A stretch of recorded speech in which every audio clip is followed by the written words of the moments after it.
kain tayo. Ang lamig kaya dito, guys. Tinan mo. Tinan mo yung ano, yung sweater to ng asawa ko. Sinuot ko kasi ano, sobrang lamig kapon nung umalis kami. Pero brand new, hindi niya sinuot. Kasi nung sinuot ko to, may tag pa. Brand new to, tapos hindi niya sinusuot kasi hindi niya yata type. Kaya sabi niya, sa'yo na lang. Kasi malamig. Malamig dito. Ganito pala yung spring dito sa ano. Pag spring pala ano, pabago-bago yung ano, weather. Ngayon ano, kagabi magdamag ang ulan. Thank you Lord sa food. Kain tayo. Ngayon na lang uli ako nakakapaganto oh. Ilang ano na, parang more than a month na siguro. Puro na lang kami ano, low carbs. Isa na po kayo giusid ato ay.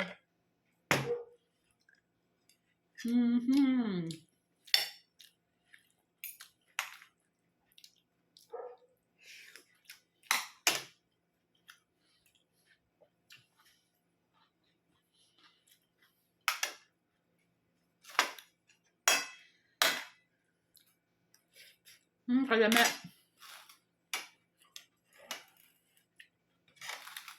Magkutsara lang ako kasi ano, may sabaw. Sarap ng sinigang ko, hindi masyadong maasim. Konti lang yung nilagay ko na na pangsigang. Tapos nilagyan ko siya ng lemon.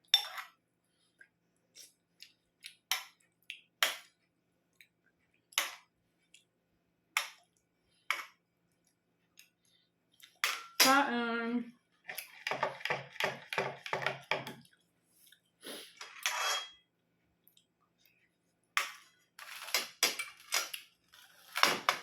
Yan naman yung paksiw ko guys. Oh.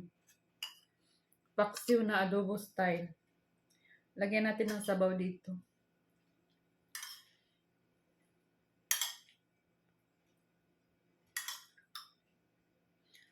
Nag-crave talaga ako nito. Kaya sabi ko magluluto nga ako nito. Kasi tagal ko na hindi nakakakain ng ganito.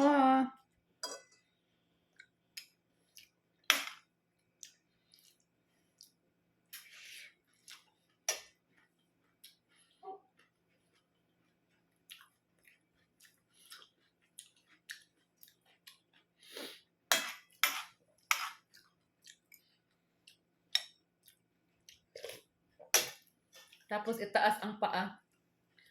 O diba? Itaas ang paa.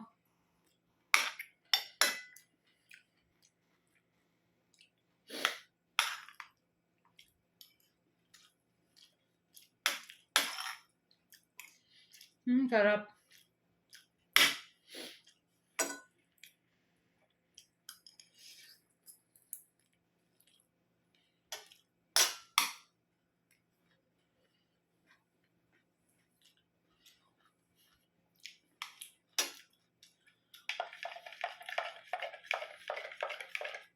Tignan mo yung hinalo ko. Kutsilyo. Hindi naman to matalim. Ano lang to. Yung panghiwa ng mga steak, ng mga, ano, malitigas na ano.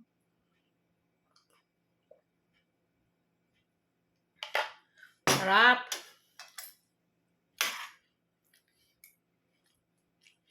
Kalame.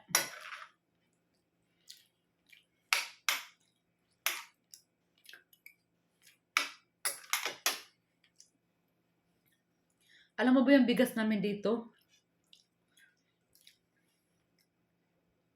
10 kilo lang yung bigas namin. Pero sobra ano na. Parang more than 2 months na. Meron pa rin.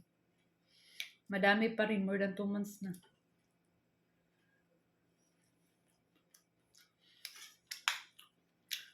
Kung sa Philippines pa lang,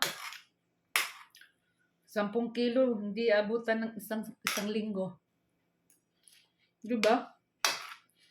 Kasi rice is life in the Philippines. Ayan yung basic food. Rice. Pero dito hindi. Hindi sila mahilig sa ano, sa kanin. Kaya tumataba yung ibang tao dito. Kaya hindi sila mahilig sa kanin kasi after nilang kumain ng, for example, ng dinner, lunch, breakfast, may mga sweet stuff sila, mga cookies, mga ganyan, mga dessert. Mahilig sila sa ganyan.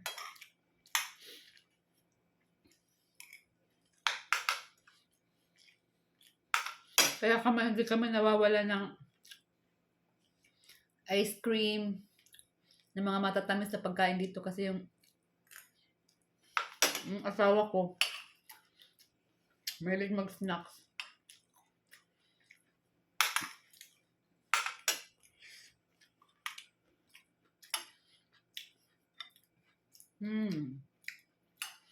Sarap. Sarap ng hipon. Sarap ng hipon. Pero hindi na talaga fresh yung mga ganito dito. Frozen na.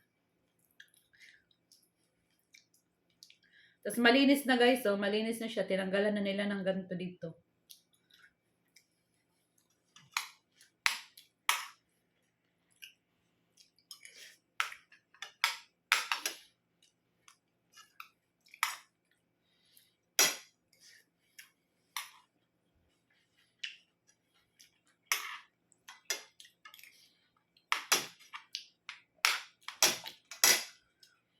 Busog na ako.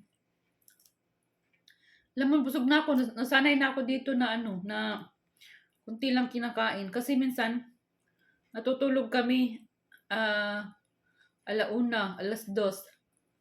Kasi nga, yung gabi dito, 8:00, 8:30, maliwanag pa. Natutulog kami alauna, minsan 2:00. Pero pag may pasok yung asawa ko, natutulog siya 9:00, 10:00. Ganyan siya natutulog. Ako hindi. Late na talaga ako natutulog. Tapos yung gising ko naman 11. 10 or 11 yung gising ko. Minsan pag nasa bahay yung asawa ko lumalagpas ng 12 kami nagigising kaya wala na kaming breakfast. Diretso na lunch. Kaya nasanay na yung ano ko, nasanay na yung katawan ko sa ano, sa pag konting pagkain lang busog na. Kaya hindi ako tumaba.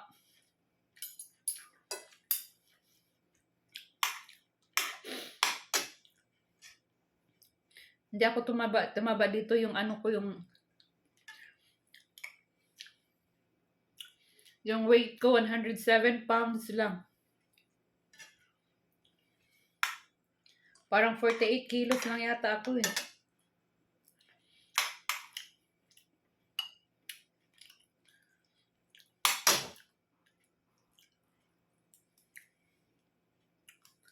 Alam mo ba yung suot ko, doble yan.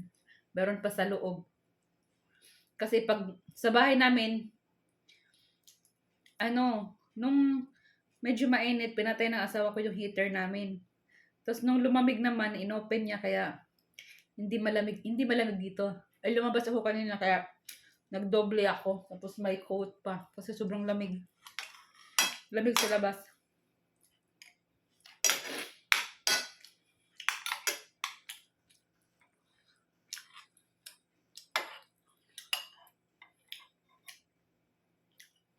Sa Philippines naman sobrang init. Dito sobrang lamig.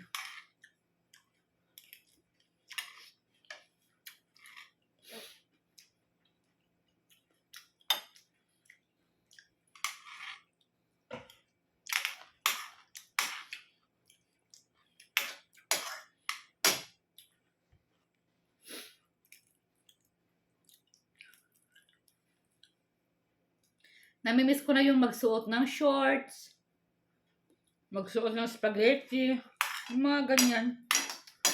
Pag sa bahay kasi kahit may heater kami, hindi ako nakakapagsuot kasi Medyo malamig pa rin kahit may heater sa baba, may heater sa taas. Alam mo naman, sanay tayo sa tropical country. Kaya, konting lamig.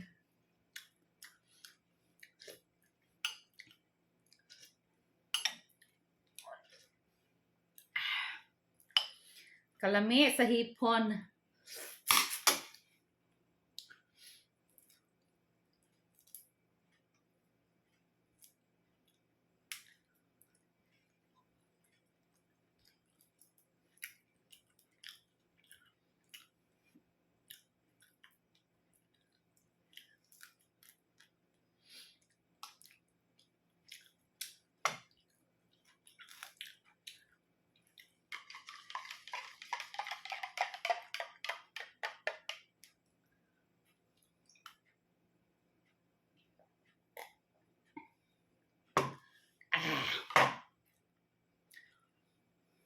I'm done! Ititira ko to para bukas. Pati yung paksiw ko para bukas. Para magsangag na lang ako bukas ng kanin. Kasi pag kumain ako ng kanin ngayon, for example, 11:52 na. Ito na yung breakfast ko tsaka lunch. Hindi na ako kakain ng kanin yan. Ang kakainin ko na lang is either bread or may cookies ako dito. May ako dito, Goya biscuits. Tapos may wafer ako. Yun na lang kinakain ko. Tapos may saging, may orange, may strawberry. Minsan ganyan lang kinakain ko. Minsan gatas lang. Nagagatas ako yung fresh milk. Yung fresh milk. Tapos tinapay, nilalagyan ko ng mayonnaise. Yung ganyan lang. Kasi hindi ako kumakain ng maraming kanin dahil nga hindi na ako kumakain ng pag kumain ako ng kanin isang beses, hindi na ako kumakain ng another kanin sa isang araw kasi nga wala akong trabaho dito. Nasa bahay lang ako. Ano lang naman ginagawa ko dito, maglilinis, magluluto, maglilinis sa labas, ganun lang. Hindi ako pinagpapawisan, kaya kung hindi ko control yung sarili ko, tataba talaga ako. Kaya pag kumain ako ng rice isang beses, hindi na ako kakain ng rice. Tapos pag may leftover na rice kami, sinasangag ko kinabukasan. Pero pag nandito yung asawa ko, hindi kami nagro-rice. Minsan lang kami nagro-rice, pero yung mga yung mga flavored rice, mga dirty rice na tinatawag nila, may mga flavor, ayun lang. Pero isang pack lang yun. Tapos 3 kami, hati-hati kami. Tapos more on ulam. Yung mga mahilig sila sa steak, mahilig sila sa karne, mga ganyan. Pero ako, nagluluto ako ng gulay. Kumakain naman ng gulay yung asawa ko. Yan lang.